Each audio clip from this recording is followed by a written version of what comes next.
All right, everybody look. Everybody look at your roll card. Okay. Everybody look at your roll card I just dealt to you. Don't tell anybody what it is. If you're a sheriff, flip it over. Oh, we have our sheriff. Sheriff. All right. Hey, I pronounce it sheriff. Sheriff? What's a sheriff? Clayton. Clayton's a sheriff. What? Sheriff. Okay. I'm pretty sure I'm right. I have Sheriff. Nah, it's a sheriff.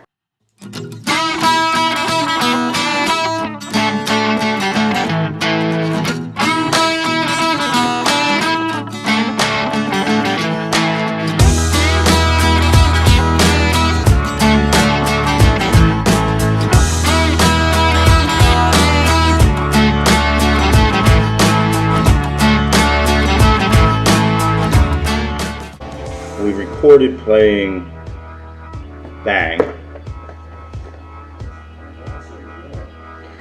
Fun game. Love it. It's a DV Gaiochi game. We really like Bang. So Bang's a lot of fun. So some takeaways on it. One, it's complicated. It's got complicated directions. It took a long time for us to read through all the directions. You could probably hear this. Kiddos in there watching TV.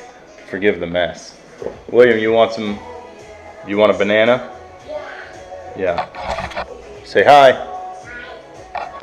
Like I said, we played Bang. We love Bang. But Bang's got a lot of directions, right? There's a lot. The instruction manual is huge on this thing. Look at this. You got to learn all these rules here before you can even get into playing. I mean, we probably spent 30 minutes going through the rules and trying to understand them and make sure we knew what we were doing when we played. So that's a little daunting. And it took forever, and it would turn some people off. But I would say, in my opinion, the game is a lot of fun. Stick with it. Stick with the learning curve there, and learn it. Because once you learn it, it's fun. It's a lot of fun. So you just got to kind of get over that first hump. Once you're over it, it's good. What we found was best for us to understand and to play is the first time around. So it's a turn-based game, just like any game you're playing in a clockwise manner around the table. What we found was best is if we played the first hand open, so everybody could see everybody's cards, and we could kind of help each other make decisions based on what you wanted to do that hand. Non-biased decisions, like even if that was you should probably shoot me or bang me is what it's called. And that worked. After the first round around, we all kept our cards to our chest, so nobody could see them, and then we just kind of played our own hands. The first game was a little slow going, trying to get into it. The second time we played was a lot faster. It was more fun because we kind of knew what we were doing. We understood the objective. So the objective is you got a couple different roles, okay? So you got, let me get the cards out here. Roll one, the sheriff.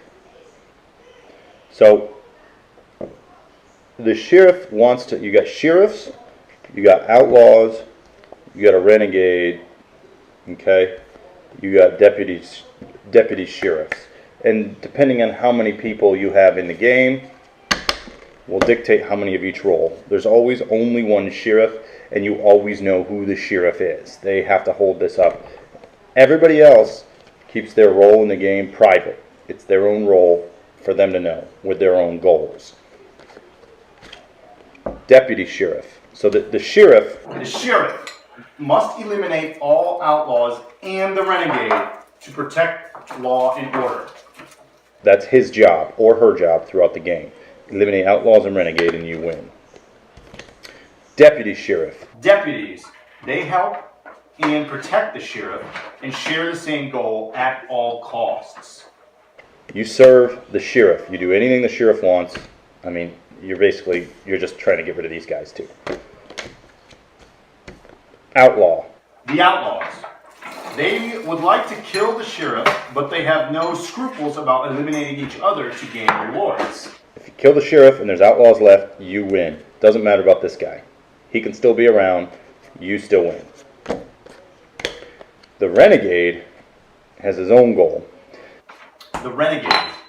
He wants to be the new sheriff. His goal is to be the last character in play. If the renegade can get rid of all the outlaws and the sheriff, the renegade wins. The trick is,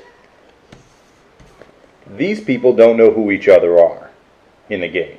You have no clue who else is who's a deputy, who's an outlaw, and who's a renegade.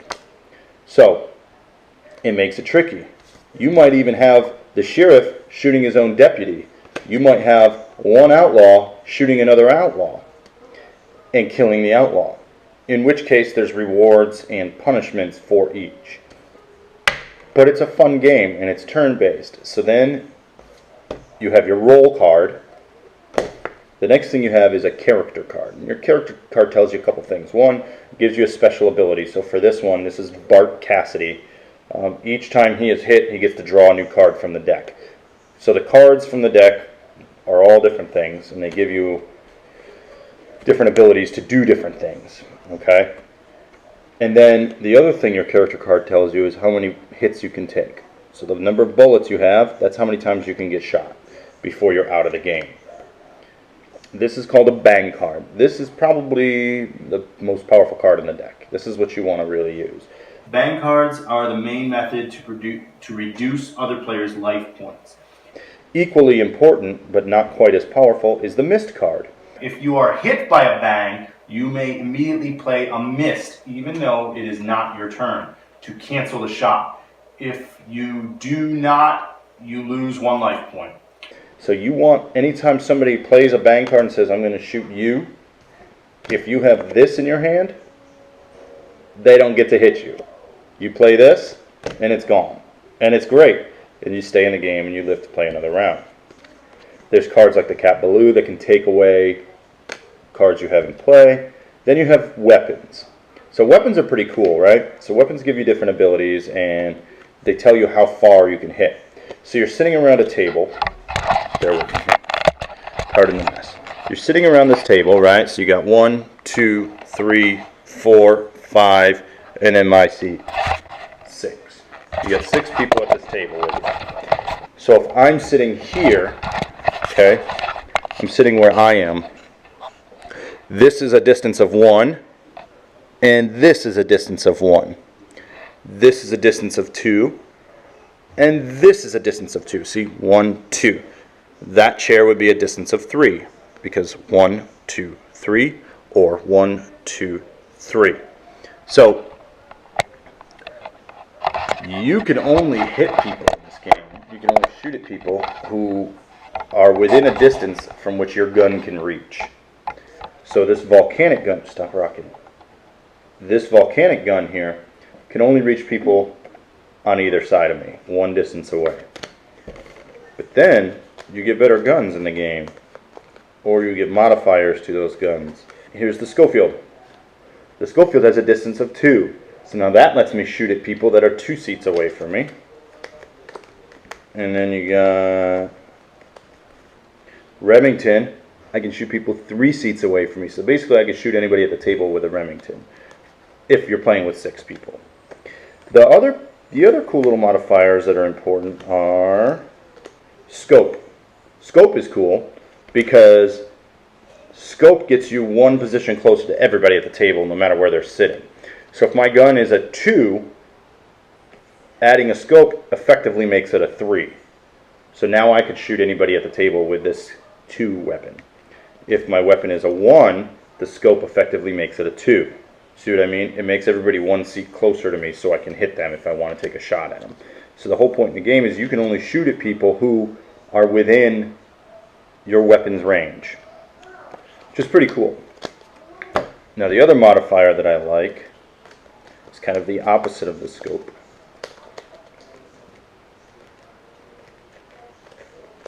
Is there only one of them? There it is. And there is only one of them. So it's the Mustang. So this is effectively the opposite of the scope.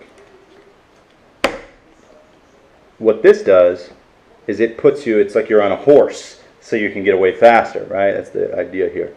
So it effectively puts you one position further away from everybody at the board.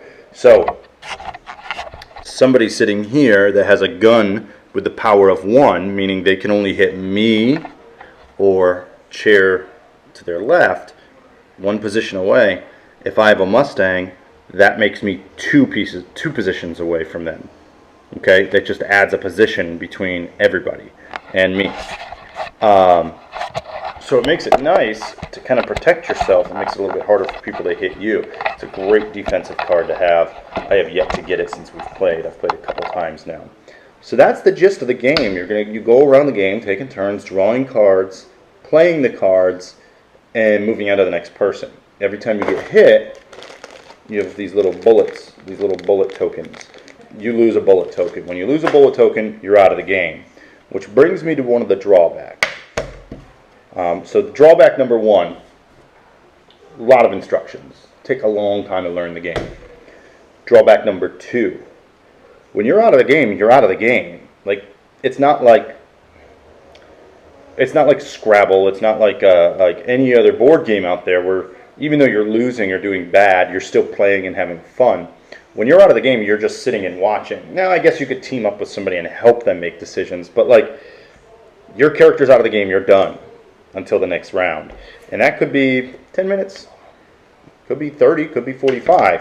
So if you're hanging out with friends and you're playing this, that's a big drawback. I'm trying to figure out a way that we could just modify the game to make it so that didn't happen, but I haven't figured that out yet. So that's my take on it. I mean, I like it. If I were to give it a score on a scale of 1 to 10, I'd give it an 8. I mean, it's a lot of fun. It does lose points.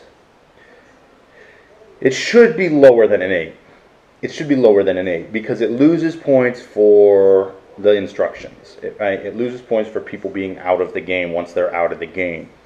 But it is so much fun to play that it makes up for that. So I'm sticking with my 8.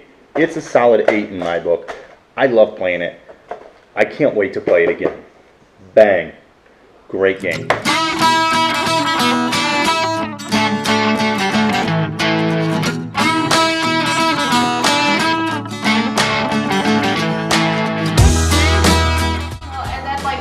Foundation on, like I kind of do like little dots and I kind of just like put it on like, well, with one finger like lotion. I'm like, I don't know what all these girls are doing. Like,